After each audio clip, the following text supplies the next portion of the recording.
Hello everyone, आप सबका स्वागत है मेरे यूट्यूब चैनल एजुकेशनल वीडियोस पर। तो आज हम शुरू कर रहे हैं भारतीय चित्रकला का इतिहास चैप्टर 3। हम चैप्टर फर्स्ट और सेकंड कंप्लीट कर चुके हैं। चैप्टर थर्ड पढ़ते हैं जिसका नाम है सिंधु सभ्यता की कला, जिसका समय काल 2300 ईसा पूर्व से 1750 ईसा पूर्व तक है। आगे देखते हैं, ये जो चित्र है ये सिंधु सभ्यता से प्राप्त है। वृषभ युक्त मोहर जो कि सेलखड़ी पे है। संग्रह है क्लीवलैंड म्यूजियम ऑफ आर्ट, जो कि कहाँ, यूएसए में। आगे पढ़ते हैं, चैप्टर स्टार्ट हो रहा है। चैप्टर का परिचय। इस सभ्यता के लिए सिंधु सभ्यता, सिंधु घाटी की सभ्यता, हड़प्पा सभ्यता, कांस्यकालीन सभ्यता, प्रथम नगरीय सभ्यता, पकाई मिट्टी की ईंटों की सभ्यता, मृत पात्रों की सभ्यता आदि नामों का प्रयोग होता है। प्रारंभ में इस सभ्यता की जानकारी 1921 ई में रेलवे लाइन बिछाते समय हड़प्पा नामक स्थल में हुई, इसलिए इसे हड़प्पा सभ्यता नाम दिया गया। 1922 ई में एक अन्य प्रमुख स्थल मोहनजोदड़ो, जिसे हम मुर्दों का टीला, की खोज हुई। यह दोनों स्थान सिंधु नदी की घाटी में थे, इसलिए विद्वानों ने इसे सिंधु घाटी की सभ्यता कहा। बाद के वर्षों के अनुसंधानों से जब यह प्रमाणित हो गया कि यह सभ्यता सिंधु घाटी की सीमाओं के पार दूर दूर फैली थी, उदाहरण के लिए राजस्थान, हरियाणा, पूर्वी पंजाब और गुजरात तक, इस सभ्यता के सही भौगोलिक विस्तार के लिए गैर भौगोलिक शब्द हड़प्पा सभ्यता का प्रयोग किए जाने लगा। आगे पढ़ते हैं, सभ्यता की खोज। हड़प्पा टीले की खोज सबसे पहले 1878 ई में अलेक्जेंडर कनिंघम ने की थी। भारतीय पुरातत्व सर्वेक्षण विभाग स्थापना 1861 ई में, जिसका मुख्यालय नई दिल्ली की स्थापना कनिंघम ने ही की थी, जो इसके प्रथम महानिर्देशक भी बने। 1921 ई में सर जॉन मार्शल जब पुरातत्व सर्वेक्षण विभाग के महानिर्देशक थे, राय बहादुर दयाराम साहनी ने इस स्थल का पुनः अन्वेषण कर वैज्ञानिक आधार पर खुदाई का कार्य करवाया। इसके पश्चात जॉन मार्शल के ही महानिर्देशक काल में राखलदास बनर्जी अथवा राखलदास बंदोपाध्याय ने 1922 ई में मोहनजोदड़ो या मुर्दों के टीले की खोज व यहाँ उत्खनन का कार्य किया। आगे पढ़ते हैं, इसका समय पढ़ते हैं। यह सभ्यता आरंभ से ही विकसित रूप में दिखाई पड़ती है तथा इसका पतन भी आकस्मिक प्रतीत होता है। जॉन मार्शल ने 1931 ई में इस सभ्यता का काल 3250 से 2750 ईसा पूर्व के बीच निर्धारित किया। अर्नेस्ट मैके ने इसे 2800 से 2500 ईपू का बताया और माधव स्वरूप वत्स ने 2700 से 2500 ईसा पूर्व, एव व्हीलर ने 2500 से 1500 ईसा पूर्व माना है। रेडियो कार्बन 14 या C14 जैसी नवीन विश्लेषण पद्धति के द्वारा हड़प्पा सभ्यता का काल 2300 से 1750 ईसा पूर्व के बीच निर्धारित किया गया है, जो सर्वाधिक मान्य है। आगे पढ़ते हैं, इसका विस्तार। हड़प्पा सभ्यता का उदय भारतीय उपमहाद्वीप के पश्चिम उत्तर भाग में हुआ था। इस सभ्यता के अब तक 1500 स्थल प्रकाश में आ चुके हैं। इनमें 925 स्थल भारत में और 475 स्थल पाकिस्तान में। इस सभ्यता का विस्तार 3 देशों में, पहला भारत, दूसरा पाकिस्तान, तीसरा अफगानिस्तान में मिलता है। यह संपूर्ण क्षेत्र त्रिभुजाकार का है और वर्तमान में 13 लाख वर्ग किलोमीटर के क्षेत्र में विस्तृत है। इस सभ्यता का सर्वाधिक पश्चिमी स्थल सुदकांगेंडोर पश्चिमी पाकिस्तान के बलूचिस्तान प्रांत में दाश्क नदी के तट पर स्थित है। पूर्वी स्थल आलमगीरपुर उत्तर प्रदेश के मेरठ जिले में हिंडन नदी के तट पर स्थित। उत्तरी स्थल मांडा जम्मू कश्मीर के अखनूर जिले में चेनाब नदी के तट पर स्थित तथा दक्षिणी स्थल दैमाबाद महाराष्ट्र के अहमदनगर जिले में प्रवरा नदी के तट पर स्थित। समस्त समकालीन सभ्यताओं जैसे मिस्र, मेसोपोटामिया, चीन तथा क्रीटन माइसिनियन में यह सबसे विशाल थी। ईसा पूर्व 3री से 2री शताब्दी में संसार भर में किसी भी सभ्यता का क्षेत्र हड़प्पा संस्कृति से बड़ा नहीं था। सैंदेव सभ्यता के प्रमुख स्थल। सैनदेव सभ्यता में मोहनजोदड़ो तथा हड़प्पा दो प्रमुख नगर थे। भारत की स्वाधीनता के साथ साथ जब पाकिस्तान का निर्माण हुआ तब हड़प्पा और मोहनजोदड़ो दोनों स्थल पाकिस्तान में चले गए।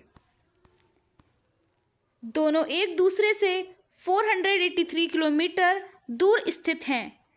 स्टुअर्ट पिगट ने हड़प्पा एंड मोहनजोदड़ो को सिंधु सभ्यता की जुड़वा राजधानियां बताया है। सैनदेव सभ्यता से प्राप्त परिपक्व अवस्था वाले स्थलों में 6 को ही बड़े नगरों की संज्ञा दी गई है। पहला हड़प्पा, दूसरा मोहनजोदड़ो, तीसरा लोथल, चौथा चनुदड़ो और पांचवा कालीबंगा और 6 बनावली। पहला पढ़ते हैं हड़प्पा। पाकिस्तान के पंजाब प्रांत के मांटे गोमरी जिले, वर्तमान शाहीवाल जिले में रावी नदी के बाएं तट पर पूरा स्थल स्थित है। हड़प्पा या हरियूपिया टीले की खोज सबसे पहले 1878 ई में अलेक्जेंडर कनिंघम ने की थी, किंतु कनिंघम द्वारा हड़प्पा के पुरातात्विक महत्व को सही मूल्यांकन करने में असमर्थ रहे।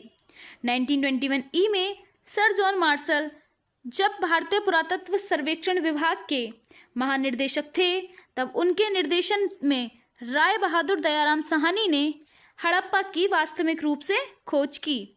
साहनी के पश्चात 1933 से 34 ई तक माधव स्वरूप वत्स के निर्देशन में हड़प्पा की खुदाई की गई। हड़प्पा की खुदाई से पता चलता है कि यह नगर लगभग 5 किलोमीटर की परिधि में स्थित था। यह क्षेत्रफल की दृष्टि से सैनदेव सभ्यता का तीसरा सबसे बड़ा स्थल है। हड़प्पा के अवशेष में दुर्ग, रक्षा प्राचीर, निवास गृह, चबूतरे तथा अन्नागार महत्वपूर्ण हैं। नगर की रक्षा के लिए पश्चिम की ओर एक दुर्ग का निर्माण किया गया था। यह उत्तर से दक्षिण की ओर 415 मीटर लंबा तथा पूरब से पश्चिम की ओर 195 मीटर चौड़ा है। जिस टीले पर यह दुर्ग बना है उसे व्हीलर ने माउंट एबी की संज्ञा दी है। दुर्ग के चारों ओर एक सुरक्षा प्राचीर बनी थी जो अपने आधार पर 13.5 मीटर चौड़ी थी।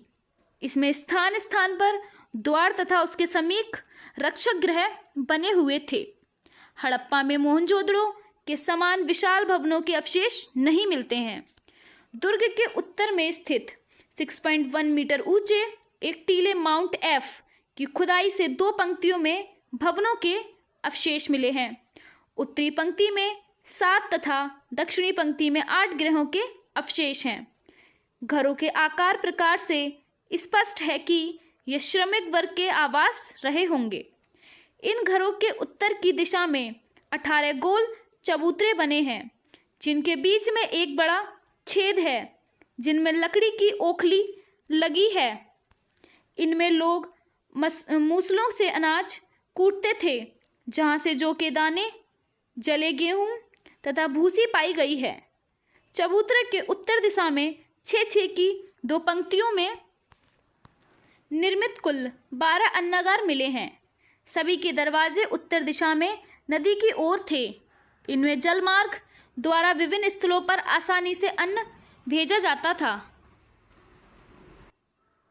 हड़प्पा नगर क्षेत्र के दक्षिण दिशा में एक कब्रिस्तान मिला है, जिसे समाधि 887 नाम दिया गया है। इसके अतिरिक्त यहाँ से प्राप्त कुछ महत्वपूर्ण अवशेषों में टेराकोटा कलाकृतियाँ, जो चित्र 13 मैं आपको दिखाती हूँ। चित्र 13 हड़प्पा टेराकोटा कलाकृतियाँ मिली हैं, जिसका समयकाल 2500 ईसा पूर्व है। आगे बढ़ते हैं। एक बर्तन पर मछुआरे का चित्र, ठोस पहिए एवं छतरी से युक्त तांबे की बनी इक्का गाड़ी, स्त्री के गर्भ से निकलता पौधा, यह पृथ्वी देवी की प्रतिमा है, पक्षी का पिंजरा तथा एक मोहर पर सांप दवाई गरुण आदि मिले हैं। सेकंड है आपका मोहनजोदड़ो। मोहनजोदड़ो, जिसका सिंधी भाषा में अर्थ है मृतकों का टीला, की खोज सर जॉन मार्शल के निर्देशन में सर्वप्रथम 1922 ई में राखलदास बनर्जी ने की थी। यह पाकिस्तान के सिंध प्रांत के लरकना जिले में सिंधु नदी के दाएं तट पर स्थित है। हड़प्पा के समान मोहनजोदड़ो में भी नगर के पश्चिमी भाग में एक दुर्ग का निर्माण किया गया था। यहाँ के अवशेष हड़प्पा के अवशेष की अपेक्षा अधिक सुरक्षित दशा में है। मोहनजोदड़ो का सार्वजनिक उल्लेखनीय स्मारक 39 फीट लंबा और 23 फीट चौड़ा तथा 8 फीट गहरा बृहद स्नानागार, जो चित्र 14 में आपको दिखाऊंगी, है। जलाशय की फर्श पक्की ईंटों की बनी है। फर्श तथा दीवार की जुड़ाई जिप्सम से की गई है। बाहरी दीवार पर बिटुमेन को 1 इंच मोटा पलस्तर लगाया गया है। विशाल स्नानागार के दक्षिण पश्चिमी छोर पर एक नाली थी जिसमें पानी निकलता था। जलाशय में उतरने के लिए उत्तर तथा दक्षिण की ओर सीढ़ियां बनी हैं। जलाशय के 3 ओर बरामदे और उनके पीछे कई कमरे तथा गैलरियां थीं। मैं आपको चित्र 14 दिखाती हूँ। चित्र 14 ये रहा, मोहनजोदड़ो से प्राप्त है, किलरकना जिले से, वो भी पाकिस्तान। बृहद स्नानागार, ये बृहद स्नानागार है।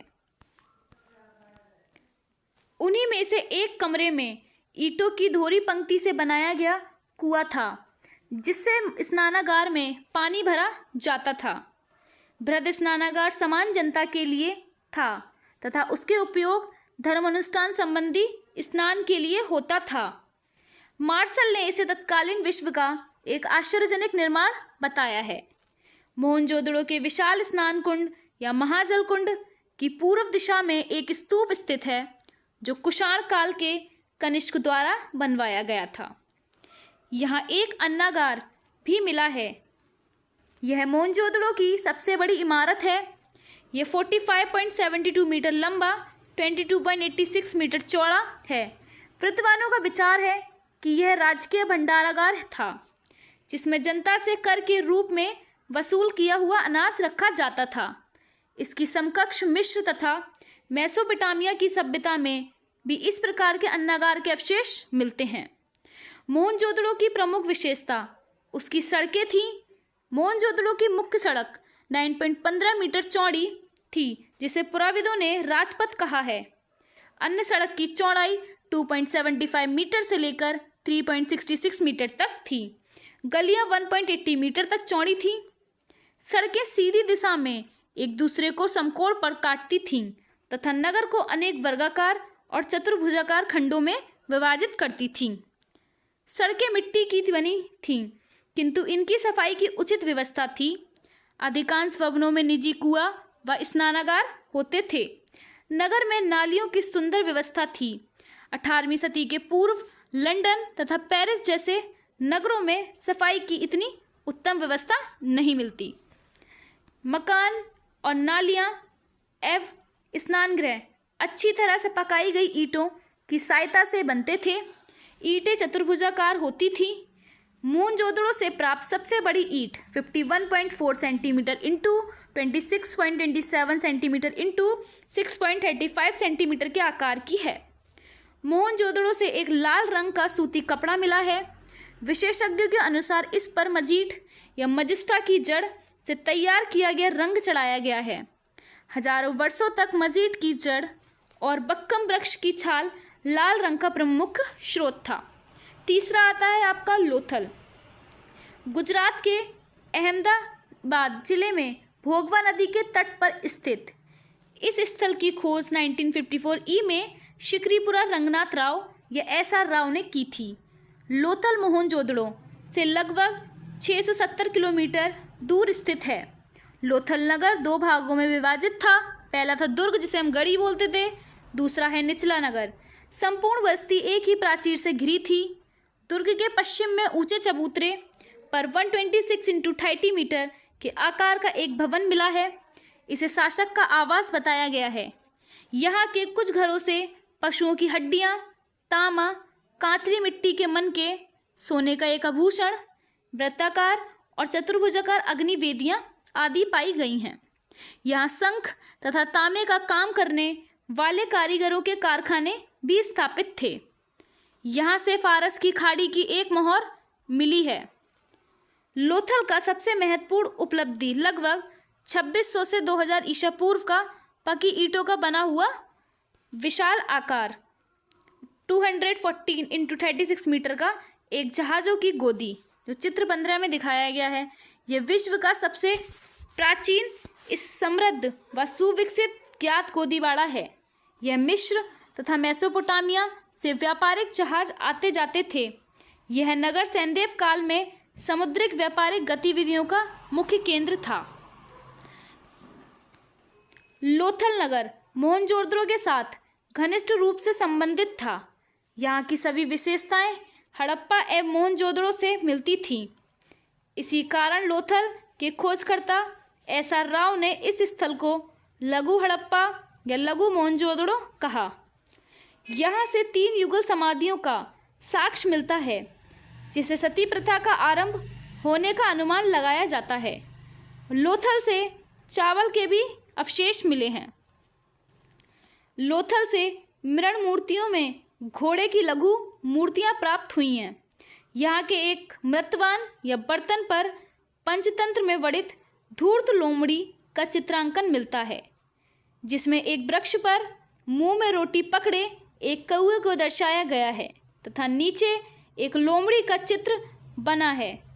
धातु से बनी कलाकृतियां में लोथल से तांबे का बना हुआ एक हंस प्राप्त होता है। इसके अलावा यहाँ से एक जेड़हार प्राप्त होता है। चित्र 5, जो कि लोथल के अहमदाबाद नगर और वो भी गुजरात में बंदरगाह का प्रतिरूप है। 4th, चनुद्रो। यह मोहनजोदड़ो से 130 किलोमीटर दक्षिणी पूर्व में पाकिस्तान के सिंध प्रांत में सिंध नदी के बाएं तट पर स्थित है। इस स्थल की खोज सर्वप्रथम 1931 ई में नानी गोपाल मजुमदार NG मजुमदार ने की थी। इसके बाद 1935 ई में अर्नेस्ट जॉन हेनरी मैके ने इस स्थल का उत्खनन कार्य कराया। पाकिस्तान की स्वतंत्रता के बाद मोहम्मद रफ़ीक मुगल ने यहाँ व्यापक स्तर पर उत्खनन कार्य कराया। यहाँ हड़प्पा संस्कृति के अतिरिक्त प्राक हड़प्पन संस्कृति एवं झूकर छांगर संस्कृति के अवशेष भी मिले हैं। मोहनजोदड़ो और हड़प्पा की भांति यहाँ के मकान सड़क के दोनों ओर बनाए गए थे, किंतु यहाँ से किलेबंद के साक्ष्य नहीं मिलते। चनुद्रो एकमात्र पुरास्थल है जहाँ वक्राकार ईंटों का प्रयोग हुआ है। मैके ने यहाँ से मनके बनाने का कारखाना तथा भट्टी की खोज की। यहाँ से एक ऐसी मुद्रा मिली है जिस पर 3 घड़ियाल तथा 2 मछलियों का अंकन है। यहाँ से सौंदर्य प्रसाधन में प्रयुक्त लिपस्टिक का प्रमाण मिलता है। यहाँ से एक कलंकृत हाथी की मूर्ति का काफ़ी यथार्थ निरूपण हुआ है। फिर आता है 5th है कालीबंगा। राजस्थान के हनुमानगढ़ जिले में घग्गर नदी के बाएं तट पर स्थित यह सैंदेव सभ्यता का महत्वपूर्ण स्थल है। कालीबंगा की खोज 1953 ई में अमला आनंद घोष ने की थी। यहाँ सर्वप्रथम 1961 ई में BB लाल तथा BK थापर के निर्देशन में व्यापक पैमाने पर खुदाई की गई थी। हड़प्पा तथा मोहनजोदड़ो के समान यहाँ से भी 2 टीले मिलते हैं जो सुरक्षा प्राचीर से घिरे थे। यहाँ प्राक सैंदेव काल के प्रमुख अवशेष में लाल अथवा गुलाबी रंग के चाक पर निर्मित मृतभांड या कार्नियल से बने पाषाण उपकरण, त्राम निर्मित कुल्हाड़ी, कार्नियलियन एवं तांबे के मनके, पत्थर के सिलवट्टे तथा मिट्टी के खिलौने गाड़ी के पहिए आदि मिलते हैं। कालीबंगा की सबसे महत्वपूर्ण उपलब्धि एक जुते हुए खेत की प्राप्ति से है। यहाँ चना और सरसों एक साथ 2 फसलों को उगाने का सर्वप्रथम साक्ष्य मिलता है। यहाँ पक्की मिट्टी और तांबे की काली चूड़ियाँ बहुसंख्या से प्राप्त होती हैं। ध्यातत्व है कि पंजाबी में बांगा का अर्थ चूड़ी होता है, इसलिए कालीबंगा का अर्थ हुआ काली चूड़ियाँ। कालीबंगा की एक फर्श के निर्माण में अलंकृत ईंटों का प्रयोग किया गया है। एक चबूतरे पर कुआं, अग्निकुंड तथा पक्की ईंटों का बना एक आयताकार गर्त था जिसमें पशु की हड्डियां मिली हैं। दूसरे चबूतरे पर 7 अग्निकुंड या वेदिकाएं एक पंक्ति में बनी हैं। दुर्ग के इस दक्षिणी अर्धभाग का कोई धार्मिक महत्व था। यहाँ पशु बलि दी जाती थी। यहाँ से कुछ लेखयुक्त बर्तन के टुकड़े मिले हैं जिनके अक्षर हड़प्पाई लिपि के समान हैं। लेखयुक्त इन बर्तनों के टुकड़ों से स्पष्ट हो जाता है कि हड़प्पाई लिपि दाएं से बाएं लिखी जाती थी। यहाँ से एक युगल समाधान प्राप्त होता है। यहाँ से एक कब्र में एक बच्चे की खोपड़ी में 6 छिद्र किए जाने का प्रमाण प्राप्त हुआ है। इसे शल्य क्रिया का प्राचीनतम उदाहरण माना जाता है। भूकंप आने के प्राचीनतम साक्ष्य कालीबंगा से ही मिलते हैं। कुछ विद्वानों का मत है कि कालीबंगा में सैंदेव सभ्यता की तीसरी राजधानी थी। 6 पढ़ते हैं पनावली, जो कि कहाँ है? हरियाणा के फतेहाबाद जिले में सरस्वती नदी के तट पर स्थित। इस प्रस्थल की खोज 1973 से 74 में रविंद्र सिंह विस्ट या RS विस्ट ने की थी। यहाँ के एक मकान के धावन पात्र लगा हुआ मिलता है। यहाँ से मोहरें तथा बटखरे भी मिले हैं। इससे सूचित होता है कि यह किसी धनी सौदागर का आवास था। एक दूसरे बड़े मकान से सोने, लार्जवर्थ, कार्नियल के मन के छोटे बटखरे तथा एक छोटी कसौटी या काला बेसाल्ट पत्थर मिली है, जिस पर विभिन्न रंगों की सोने की परतें चढ़ी हैं। इन सबसे सूचित होता है कि यहाँ किसी छौरी का आवास था। बनावली में कई मकानों से अग्निवेदियाँ मिलती हैं। बनावली से प्राप्त सबसे महत्वपूर्ण साक्ष्य मिट्टी का बना हल है। यहाँ से उन्नत किस्म का जो भी प्राप्त हुआ है। खुदाई में प्राप्त अन्य वस्तुएं में लघु नारी मृण मूर्तियाँ, हाथी दांत की कंगी, तांबे का बागड़ और मृतभांड चूड़ियाँ आदि हैं। अब पढ़ते हैं सिंधु सभ्यता का विनाश। मार्शल मैके, RS राव आदि कई विद्वानों के अनुसार इस सभ्यता का विनाश नदी की बाढ़ के कारण हुआ था। सैंदेव नगर नदियों के तट पर बसे हुए थे, जिनमें प्रतिवर्ष बाढ़ आती थी। मार्शल ने मोहनजोदड़ो की खुदाई से पता लगाया कि बाढ़ के कारण यह नगर 7 से अधिक बार नष्ट हुआ है। परंतु कई विद्वान ऐसे भी मानते थे जो इस सभ्यता के विनाश का कारण विदेशी आक्रमण को भी स्वीकार करते थे। उनके अनुसार उन आक्रमणकारियों में आर्यों का स्थान प्रमुख था।